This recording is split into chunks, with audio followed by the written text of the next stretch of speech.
साईं की बात। बच्चे, न्याय होगा मेरे बच्चे, इस बार न्याय होगा, तुम्हें इंसाफ मिलेगा। मुझे मालूम है कि तुम बहुत दिनों से ना इंसाफ की गुहार लगा रहे थे, बहुत दिनों से मेरे आगे, कि बाबा मुझे इंसाफ कब मिलेगा, कब होगा न्याय, कब सब चीज़ें होंगी। तो लो, वो वक्त आ गया मेरे बच्चे, वो वक्त आ गया, वो समय आ गया कि अब मैं तुम्हें इंसाफ दिलवाऊं। बहुत हो गया मेरे बच्चे, अब तुम्हारे इंसाफ का समय आ चुका है। अब मैं तुम्हें न्याय दिलवाऊंगा, मैं तुम्हें इंसाफ दिलवाऊंगा। जिन लोगों ने भी तुम्हारे साथ गलत किया है, तुम्हारे परिवार के साथ गलत किया है ना, उन सबको अब सज़ा भोगनी होगी। मैंने बहुत कोशिशें की कि वो संभल जाए, सुधर जाए, लेकिन वो नहीं सुधरना चाहते।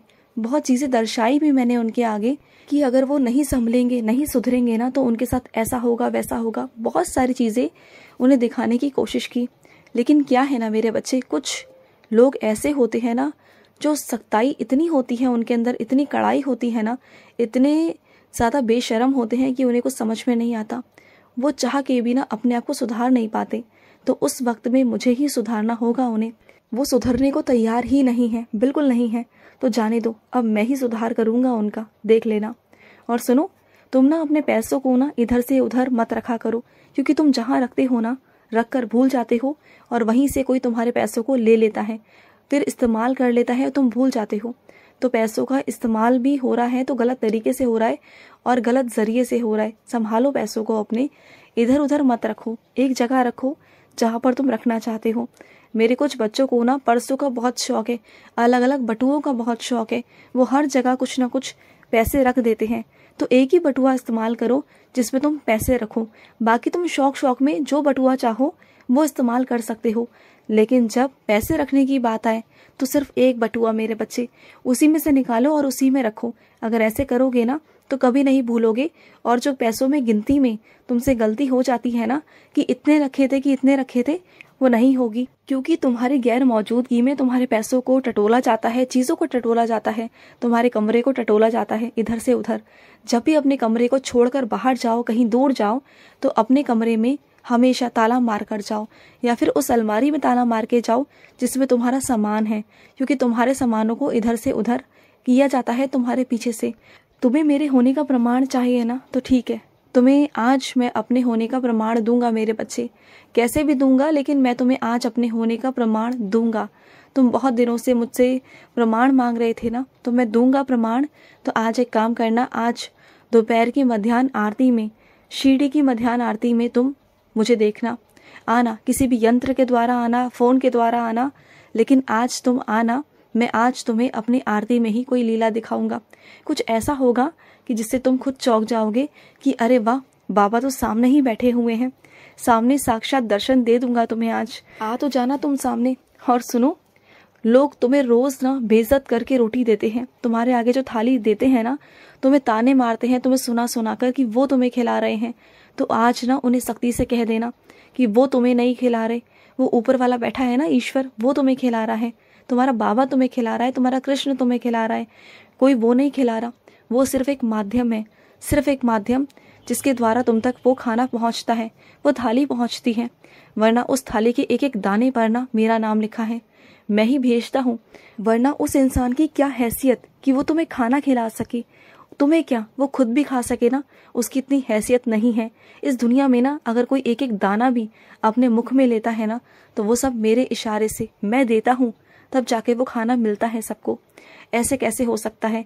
तो तुम कभी अपने अंदर मायूसी मत रखना। रोते क्यों हो तुम कि तुम उसके मोहताज हो? नहीं, तुम किसी के मोहताज नहीं हो, बिल्कुल नहीं हो। उनके तानों को बिल्कुल भी सहने की जरूरत नहीं है। मैं कह रहा हूँ ना तुमसे, कह देना इस बार कि तुम अपने बाबा का दिया हुआ खाते हो। बाबा देते हैं तुम्हें, ऊपर वाला देता है तुम्हें, तब खा रहे हो तुम। किसी के मोहताज नहीं हो तुम, किसी पर निर्भर रही हो। अगर तुम वहां नहीं भी रहोगे ना, तुम जहां भी रहोगे, जिस कोने में रहोगे दुनिया के, वहां भी मैं तुम्हें पहुंचाऊंगा खाना, क्योंकि मैं अपने बच्चों को भूखा नहीं सुला सकता, मैं अपने बच्चों को भूखा देख ही नहीं सकता, बिल्कुल नहीं। और सुनो, तुम्हारे पास ना एक छोटे से महादेव होंगे, है ना? महादेव आए हैं तुम्हारे पास तो वो यूं ही नहीं आए, वो चलकर तुम्हारे घर पर आए हैं। तुम बहुत मानते हो ना महादेव को, देखो महादेव खुद चलकर तुम्हारे घर पर आए हैं। तो महादेव की रोज सेवा करो। उनकी जब तुम सेवा करोगे ना, तो देखना कि तुम्हारे जीवन में कितने परिवर्तन आ जाएंगे, कितना कुछ बदल जाएगा, बहुत कुछ बदलेगा, बहुत कुछ। तुमने महादेव से एक मन्नत मांगी थी उनके मंदिर में, तुम्हारे घर के आसपास के मंदिर में तुमने मन्नत मांगी थी, और उसके बाद से ना तुम गए नहीं। तुम्हें वो मन्नत भी याद दिलाना चाहता था कि जो मन्नत मांगी थी उस मन्नत को पूरा भी कराओ, वहाँ चले जाना, क्योंकि महादेव तुम्हें याद कर रहे हैं बहुत दिनों से। चले जाना उनके पास में। और सुनो, आज जब तुम मेरे मंदिर जाओ ना, तो मेरे पुजारी के लिए कुछ चीज़ ले जाना मेरे बच्चे। एक चाय का कप ही ले जाना, क्योंकि जो मेरा पुजारी है ना, जब वो मंदिर में होता है ना, वो चाय के बहुत शौकीन हैं। जब वो चाय पीते हैं तो उन्हें दिक्कत होती है, उनके घर में भी बहुत दिक्कत है, बर्तनों की बहुत कमी है उनके पास में, चीज़ों की बहुत कमी है, क्योंकि वो मेरी सेवा तो ज़रूर करते हैं, लेकिन उनके पास उतना वेतन नहीं हो पाता जिससे कि वो अपना घर चला सके। तो अगर तुम उनके लिए कुछ ना कुछ ले जाओगे ना, तो मुझे अच्छा लगेगा। अगर मंदिर जाओ तो ज़रूर लेकर जाना। इस बार भले ही तुम मेरे लिए कुछ मत लाओ, लेकिन उनके लिए ज़रूर लेकर आना, क्योंकि तुम मुझे दो या ना दो, मुझे किसी चीज़ की कोई कमी नहीं है, लेकिन अगर तुम मेरे बच्चे को दोगे जो मेरी सेवा कर रहा है ना, तो इससे मुझे बहुत खुशी मिलेगी। क्योंकि जो मेरी सेवा करता है ना दिन रात निस्वार्थ भाव से, हाँ भले ही वो कुछ वेतन लेता है, वो इसलिए क्योंकि वो उसका कर्म है। अगर वो अपने कर्म नहीं करेगा तो अपने बच्चों को, अपने घर वालों को, अपने परिवार वालों को क्या खिलाएगा? उसे कुछ ना कुछ तो कर्म करने होंगे ना। तो बस अगर वो मेरे माध्यम से सेवा कर कर अपने कर्मों को कर रहा है तो क्या बुराई है उसमें? वो उसकी ईमानदारी की रोटी है, और ईमानदारी की रोटी के लिए ना मैं कभी किसी को मना नहीं करता। लेकिन हाँ, अगर तुम उनके लिए कुछ करना चाहोगे ना, तो मुझे बहुत अच्छा लगेगा। तुम कुछ ही दिनों के अंदर अपने घर जाने वाले हो, है ना? अपने घर पर जा रहे हो, तो बहुत सारे काम ऐसे हैं जो तुम्हें वहाँ जाके निपटाने हैं। बहुत सारे काम तुम्हारे अधूरे थे जब तुम अपने घर से छोड़ कर आए थे, लेकिन जब इस बार जा ही रहे हो तो अपने सारे कामों को, अधूरे कामों को करके आना। छोड़ के बिल्कुल भी मत आना, अपने सारे कामों को करके आना, क्योंकि बहुत सारे काम ऐसे हैं जो तुम्हारी गैर मौजूदगी में नहीं हो पाते, जो सिर्फ और सिर्फ तुम ही कर सकते हो, और नहीं तो वो चीज़ें टलती चली जाएंगी और फिर आगे चल के भविष्य में तुम्हें ही परेशानी होगी। तो बात को समझा करो। इस बार जा रहे हो तो सारे कामों को कर लेना, टालो मत। तुम्हारा आदत है कि तुम आलस करके ना कामों को टालने की कोशिश करते हो। एक काम करते हो फिर दूसरा सोचते हो कि बाद में कर लोगे, और वो बात फिर बाद ही रह जाती है। वो कभी दिन आता ही नहीं कि जब वो काम हो सके। तो थोड़ा सा संभल कर। और सुनो, तुम ना जब भी परेशान होते हो ना, तो एक काम किया करो, मेरी साईं सा चरित्र पढ़ा करो, मेरी कथाएं सुना करो, मेरे बारे में तुम गुणगान किया करो, या फिर मेरी कोई भी लीला सुना करो, कुछ भी सुना करो। तुम्हें अच्छा महसूस होगा, तुम्हें अच्छा लगेगा। और मंदिर जाने से पहले ना मेरे आगे दिया जलाकर जाना। आज मंदिर आओगे ना मेरे पास, मुझे तुम्हारा इंतज़ार रहेगा। मैं चाहता हूँ कि जब तुम मंदिर आओ ना मेरे पास, तो खुशी से आओ, और बड़े दिल से आओ, और आराम से आओ। मैं चाहता हूँ कि फुर्सत निकाल कर आओ और मेरे पास बैठो, क्योंकि मंदिर में भीड़ तो बहुत आती है, बहुत भीड़ आती है, अपनी अपनी मन्नतें लेकर, अपनी अपनी इच्छाएं लेकर। लेकिन उसमें से कुछ चुनिंदा बच्चे होते हैं जो सिर्फ और सिर्फ अपने बाबा से, अपने साईं से मिलने आते हैं, वरना सब मांगने ही आते हैं मेरे पास।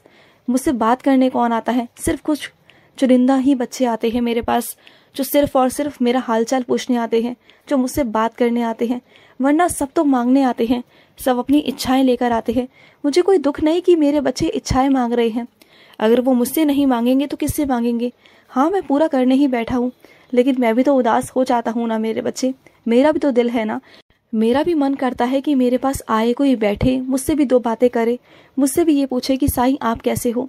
जैसे मैं तुमसे पूछता हूँ तुम्हारा हाल चाल, वैसे मेरे पास भी कोई आए, पूछे मुझसे, मुझे कितना अच्छा लगेगा। और ये वही बच्चे कर सकते हैं जो मुझसे दिल से जुड़े हुए हों, जो मेरे हृदय के पास हो।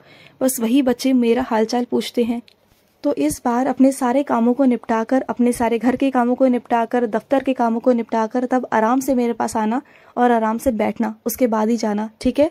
मैं बता दूंगा तुम्हें, इशारा कर दूंगा जाने के लिए, फिर तुम चले जाना, लेकिन मेरे पास बैठना तुम आज। खुश रहो। आज का साई संदेश समाप्त हुआ।